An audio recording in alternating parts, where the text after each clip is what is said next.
there are a lot of reasons to get married to the person that you absolutely love and want to spend the rest of your life with.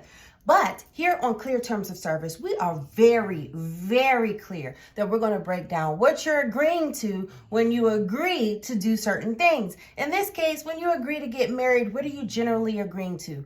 Well, you are actually becoming a single entity in the eyes of your state, and therefore you are abiding by that state legislature. Whatever that state says happens for married people is going to happen.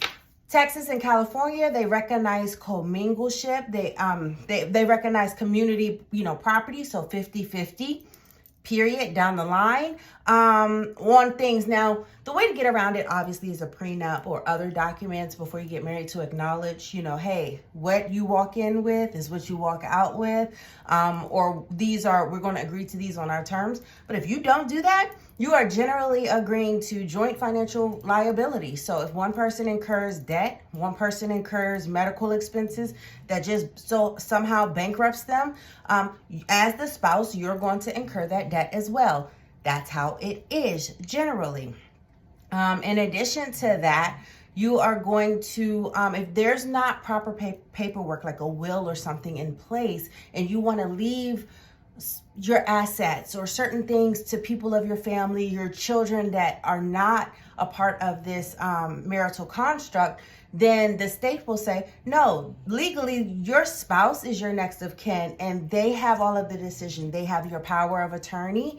They will decide how assets get distributed when you pass. So it's important to have the proper paperwork in place to make your wishes known while you're living. I know sometimes that's a difficult conversation to have.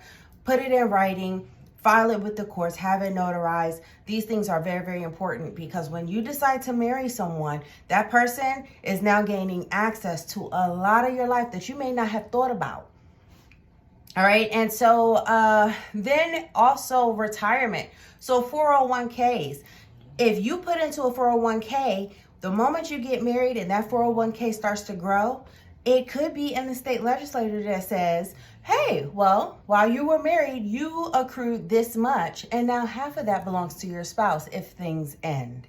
Child support, same thing. You might be responsible for someone else's child support if they fell on the payments. So these are just a few things to think about before you get married. I'm not saying say I do or say I don't. Just think about what you're actually agreeing to when you agree to get married in this instance. See you next time. Clear Terms of Service, signing out.